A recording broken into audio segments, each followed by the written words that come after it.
igihe cyo gutegereza umukiza ugiye kuza. Iyo umuntu ategereje aba afite ukwizera ko icyo ategereje cyangwa se uwategereje azaza, yizeye ko azaza ndetse ko ari hafi agiye kuza. Iyo niyo ndangagaciro y'ukwizera igize adventi.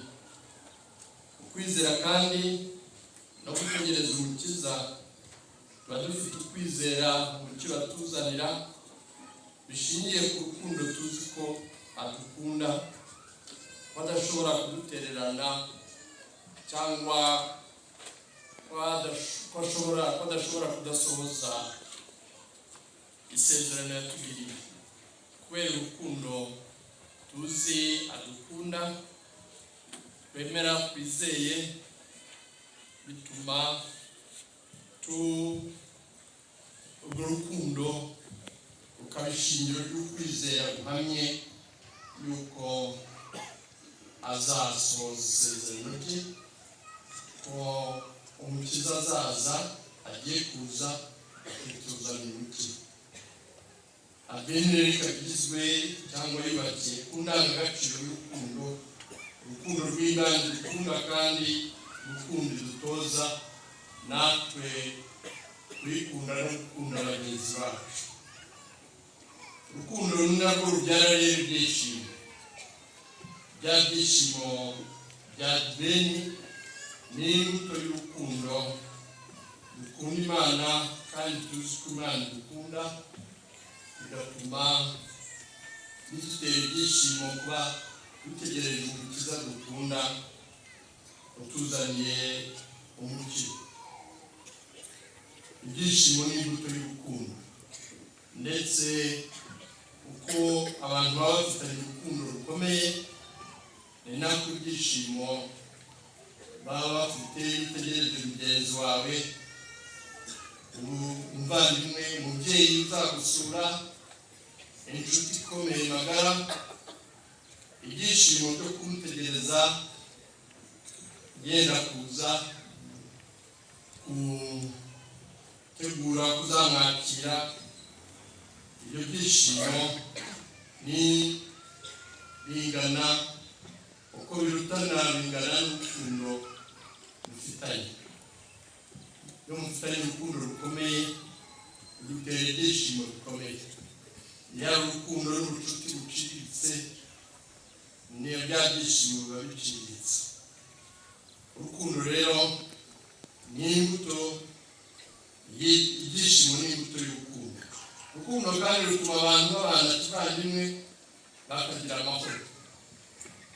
Umukiro Nyagasani yatuzanira ni amahoro. Yesu Kristo yagiye amaze kuzuka, cyane cyane na mbere y'uko asubira mu ijuru, indamukanya yari imugira amahoro. Natwe iyo turamukanya, dutangiye igitambo cy'Ukarisitiya, no mu gitambo cy'Ukarisitiya cyo kwifurizanya umucyo w'Imana n'amahoro y'Imana. Urukundo rero rukaba rutubyarira n'aya mahoro, kuko rutuma tubana kivandimwe, tukabana mu mahoro. Izi ndangagaciro uko ari enye rero zikaba izihatse zose ari urukundo, kuko muri Adventi dutegereza twizeye umukiza kubera urukundo rwe, bikadutera ibyishimo kandi bikatubyarira amahoro. Iki cyumweru cya gatatu tukaba tuzirikana by'umwihariko kuri iyi ndangagaciro y'ibyishimo, nibyo amasomo matagatifu agarukaho. Uko tugenda twegera kuza k'umukiza ari nako ibyishimo biba byinshi. Amasomo yose aragaruka ku gutegereza mu byishimo. Isomo rya mbere, umuhanuzi Sofoniya yahanuye igihe abayahudi bari barakandagijwe n'abanyamahanga b'abanyashuru, bimika bigirwamana abayahudi bikababaza ariko ntacyo babikoraho babarusha amaboko. Uhoraho ubwe akagira ati ngiye kuza umukiza n'umucyo abazanira, akaba ariyo mpamvu y'ibyishimo bikomeye. Umuhanuzi agira ati rangurura ijwi wishime mwari w'i Siyoni, Isirayeli hanika uririmbe, ishimwe himbazwe mwari w'i Yerusalemu. Uhoraho yakuvanyeho imanza zari zigushikamiye, yirukanye abanzi bawe. Umwami wa Isirayeli Uhoraho ubwe akurimo rwagati, ntuzongera gutinya icyaha. Nyagasani ubwe yaje muri kumwe rwagati wanyu, niyo mpamvu y'ibyishimo bikomeye. Imana ni urukundo, ahari urukundo aba ari ibyishimo bikomeye. Atazishima cyane ku mpamvu yawe, urukundo rwe azakuvugurura, azabyina kandi azarangurura ijwi kubera wowe, mbese nko mu byishimo by'iminsi mikuru. Aradwishurira urukundo rukomeye Imana ikunda, ko itadutererana, ko iyo turi mu kaga idutabara. Abavandimwe rero natwe mu miriho yacu ya buri munsi n'ibihe biduhangayikisha, dutegereje umukiza uje kudukiza. Ngo umucyo w'Imana turinde amakuba no guhangayika, atuzanira amahoro y'umutima, amahoro mu mubano wacu. Mu Ivanjili twumvise Yohani Batista abatiza batisimu yo gutegereza umukiza, yari batisimu ya dibeni, batisimu yo gutegereza, kuko rubanda rwari rutegereje kandi bose bibaza mu mutima wabo niba Yohani atari we Kristo. Yohani niko guterura abwira bose ati yewe mbabatirisha amazi, ariko haje undi undusha ububasha, sinkuriye ndetse no gupfundurira udushumi tw'inkweto ze. We azababatiriza muri Roho Mutagatifu, azababatiriza muri Roho Mutagatifu n'umuriro. Afite urutaro mu ntoki kandi yagiye gukubura imbuga ye. Arabwira abantu ko atari we mukiza ugiye kuza, ahubwo ko bagomba kwitegurira umukiza ari mu gutegurira nabo. Bati se uragira ngo tubigenze dute? Ati ufite ikanzu, ufite amakanzu abiri agabane n'utayafite, ufite icyo kurya nawe agenza atyo. Abasoresha nabo bati mwigisha dukore iki? Abasoresha bari abantu bakandamiza, barya imitsi ya rubanda, kuko basoreshaga ibirenze kugira ngo baze gusaguramo ayabo, kandi bakaba batari banishimiwe kuko basoreshaga umusoro ujya mu bakoloni b'Abaroma, nabyo bikababaza. Hejuru yo kuba bakorera abakoloni babakandamiza, bakaba banarenzaho yabo, ku buryo rero bari abantu b'abanyabyaha baruharwa. Nabo baza kwa Yohani bati twebwe se dukora iki? Arabasubiza ati ntimugasoreshe ibirenze byategetswe. Abasirikare nabo baramubaza bati twebwe se dukora iki? Arabasubiza ati ntimukagire uwo murenganya n'uwo mubeshyera, kandi munyurwe n'igihembo cyanyu. Ugutegereza umukiza rero bidusaba twese gusangira kivandimwe mu nshingano zacu zinyuranye dufite, kumva ko ubereyeho guhereza abandi no kubagirira akamaro. Inshingano Imana iba yaraguhaye ni ubutumwa bwo kugira ngo uhereze abandi, ugirire abandi akamaro, ubere Imana amaboko mu gukiza, mu kugirira akamaro no mu guhereza abavandimwe. Gutyo uhesha Imana ikuzo, kandi nawe ushinzwe n'imirimo ushinzwe mu nshingano zinyuranye ushobore kubisohoza neza ku buryo bifasha abo ushinzwe, nawe ntube nk'aba mucungamutungo wireba, aho kugira ngo agabagabanye umutungo mugenewe, ahubwo akaba ari we wikubira.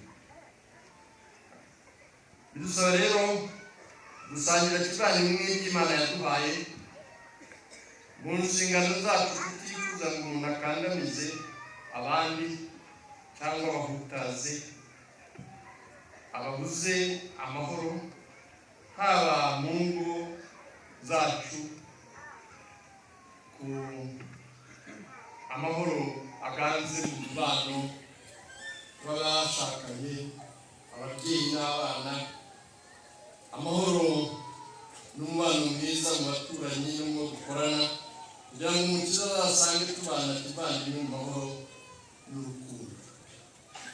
Pawulo Mutagatifu nawe arungamo ukuntu dukwiye kwitwara dutegereje Umukiza. Nawe aragaruka ku byishimo byo gutegereza Umukiza ati, mpore mwishima muri Nyagasani. Mpore mwishima muri Nyagasani, dusubiyemo ni mwishime.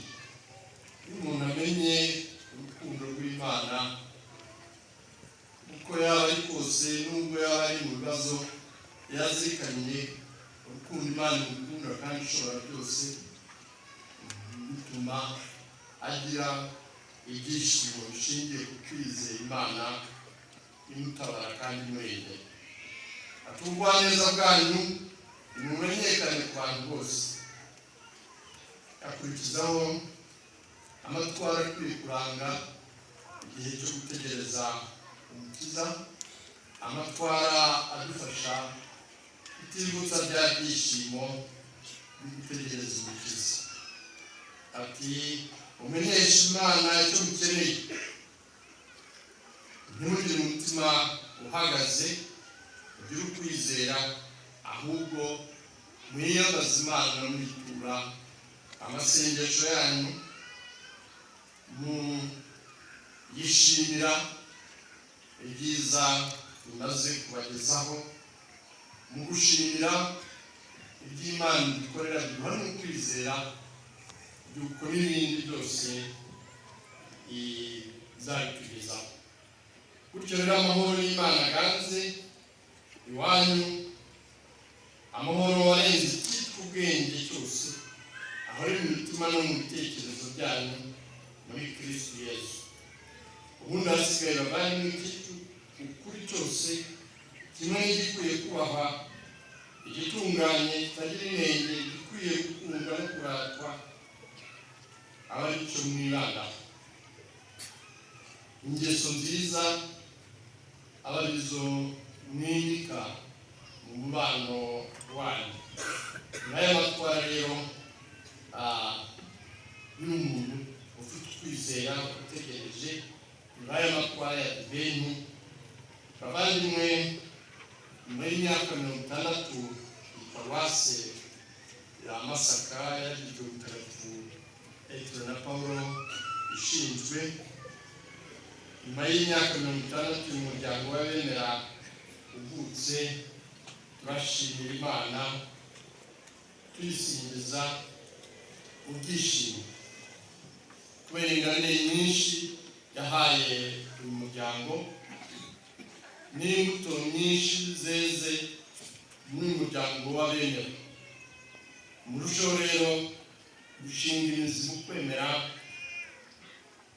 n'urukundo mwakivandimwe bityo nyagasani ahora aganje hano iwanyu Imana ihora isize. Nyagasani Yesu nabane nawe.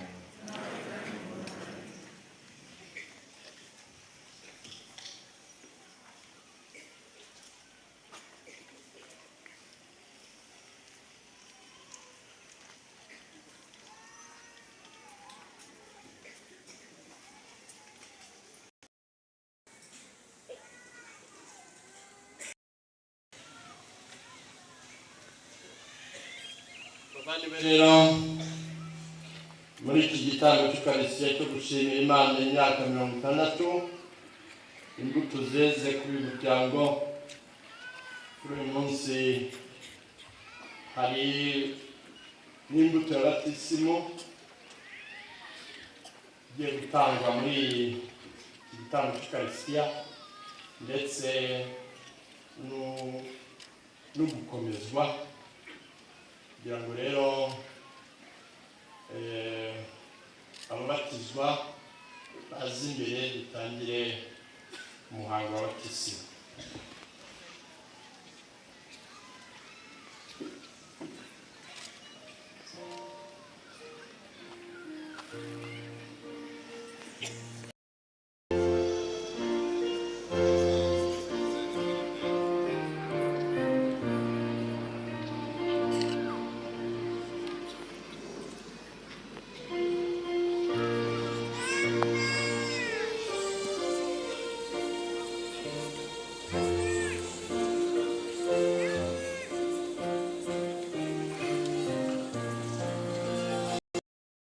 Shishe amasengesho y'umuvandimwe unejejwe nuko agiye kubatizwa, maze ubwo aje kwiriba bya batisimu Imana Data byose amufashishe impuhwe ze.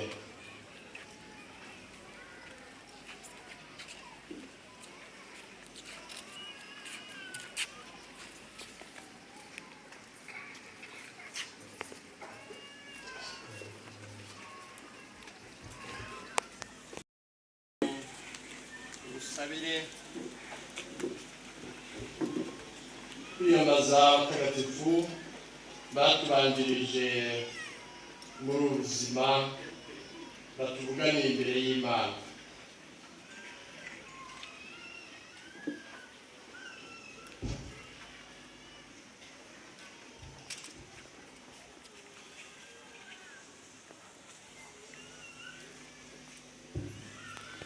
Nyagasani utubabarire,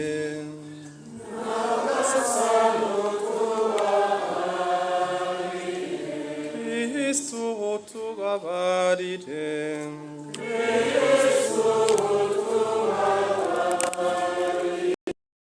batagatifu namwe batagatifu kazi b'Imana,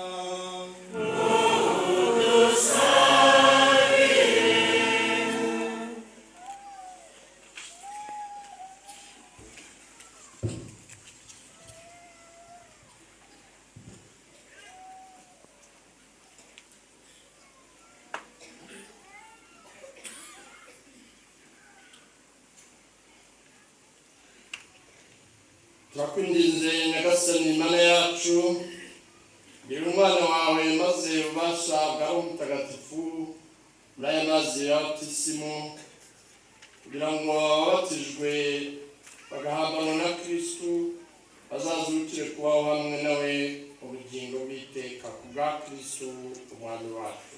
Amen. Bavandimwe nkunda, amazi ni ikimenyetso cy'ubuzima bushya Imana ibaha muri Kristo, kandi murabizi ko icyaha kibangamira ubwo buzima. None rero dufatanyije n'ubatizwa mwanze shitani n'imigenzereze yayo yose, n'ibyo duhendesha ubwenge byose,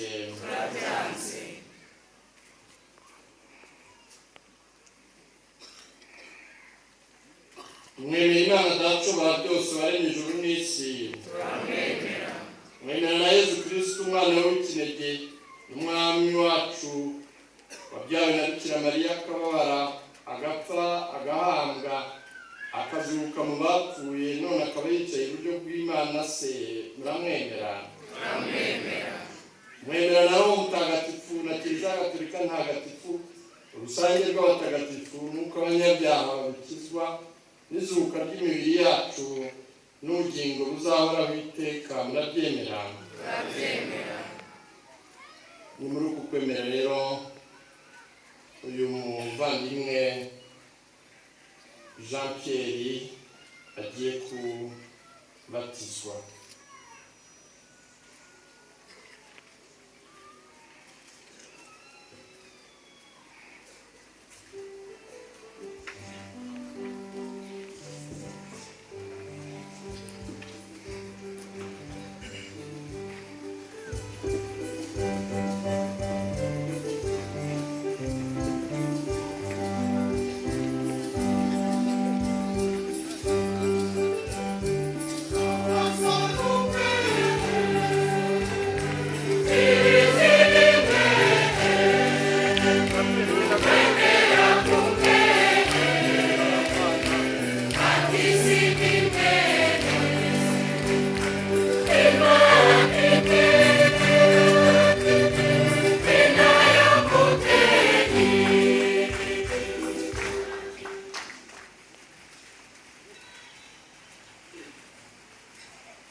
Imana ishobora byose Yesu wa Nyagasani Yesu Kristo yakukijije ibyaha byawe byose inakuvukisha bundi bushya mu mazi na Roho Mutagatifu. Ubwayo iragusiga Krisima y'ikiza kugira ngo ubwo umaze kwinjira mu muryango wayo uzakomeze kuba ubu no mu buzima bw'iteka ingingo za Kristo w'umusaseredoti umuhanuzi n'umwami.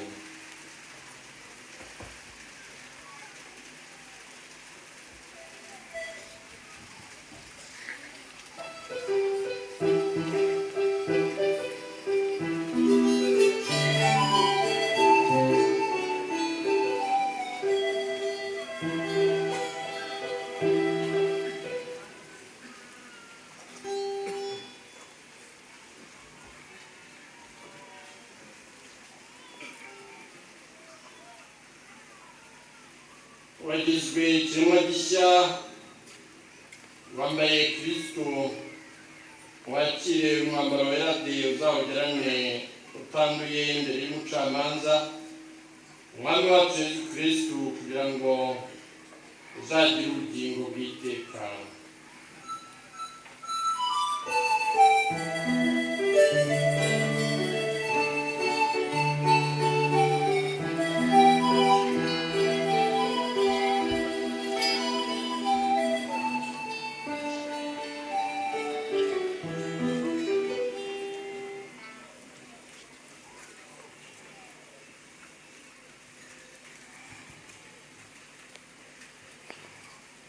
Akira urumuri rwa Kristo.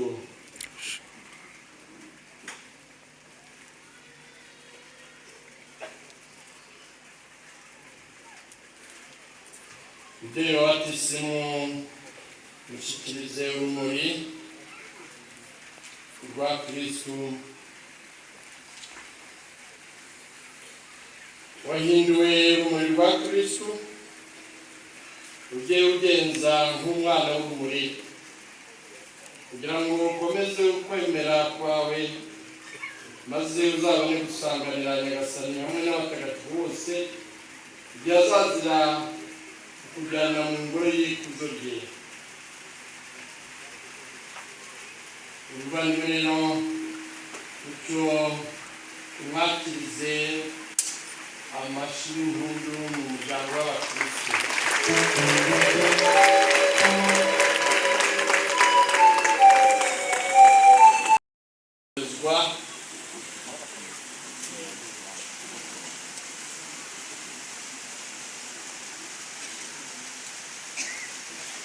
Igitabo cy'ibyanditswe byakozwe n'intumwa kitubwira ko Nyagasani Yesu kuko yari yarabisezeranye ku munsi wa pentekosti yasezereje Roho Mutagatifu ku ntumwa ze aziha ububasha. Kandi dusoma ko Pawulo Mutagatifu igihe yashyiraga ibiganza ku babatijwe Roho Mutagatifu yabazagamo. Ni muri urwo rwego abepiskopi bazungura intumwa nabo bafite ububasha. Mu isakaramentu gukomezwa rero abavutse ubwa kabiri ubw'abatisimu basenderezwa Roho Mutagatifu agasakaza urukundo rw'Imana mu mitima yacu, akatubumbira mu kwemera no mu butore bunyuranye twahamagariwe.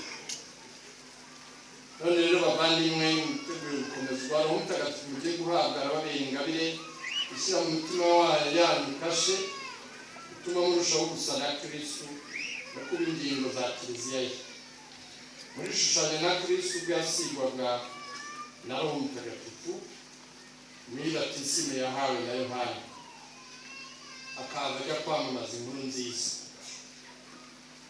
Mwebwe ababatijwe Roho Mutagatifu mwahawe muri batisimu yarabatagatifuje, none mu isakaramentu gukomezwa arabasitagatifuza binonosoye ko muhabwa imbaraga za Roho Mutagatifu nk'uko intumwa zamuhawe, mukaba abahamya b'ibabara n'izuka b'uwo mubana, ku buryo imibereho yanyu ku isi impumuro nziza ya Kristo aho muri hose. None rero bavandimwe nkunda, ni muri ingingo nzima z'iyi Kiliziya mugororokere Roho Mutagatifu kandi mwihatire kugirira neza abantu bose, ugenze nka Kristo wazanywe no kugaragira aho kugaragira.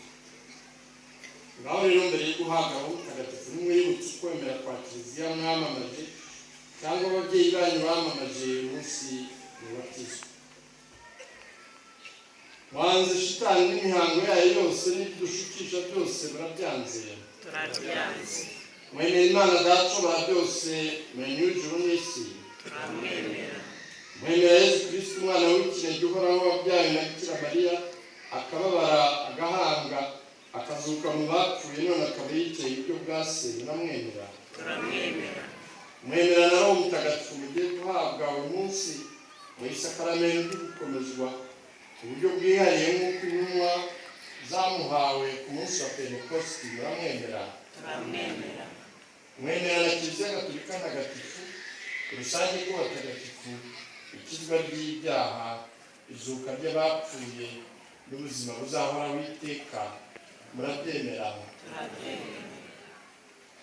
Uko niko kwemera kwacu, uko kwemera kwa Kiliziya, twese twiyemeje kwamamaza muri Yezu Kristo umwami wacu. Abandi nkunda rero duhaguruke dushyire hamwe twambaze Imana dusabira abayoboke bagiye gukomezwa muri aka kanya. Ubw'abatisimu babaye abana yihitiyemo maze bavuka mu buzima bw'iteka, mutakambire kugira ngo abasenderezemo Roho Mutagatifu ubakomeresha ingabire ze nyinshi, kandi kubisiga rye ritagatifu akabashushanya rwose na Kristo umwana w'Imana.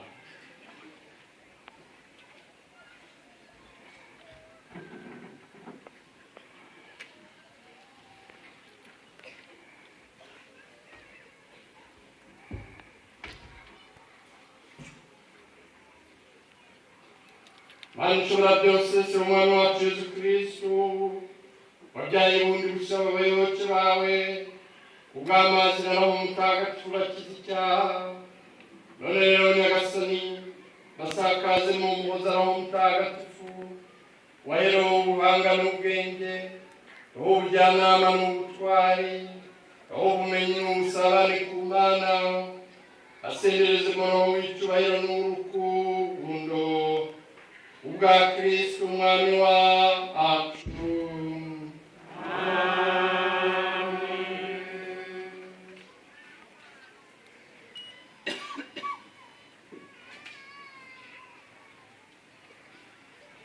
Turakomezwa n'isakaramentu ngo bakomeze isakaramentu yo gukomezwa abandi bashobora kwicara.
Abavandimwe bamaze gukomezwa mu kiliziya tubatize amashyi menshi n'impundu.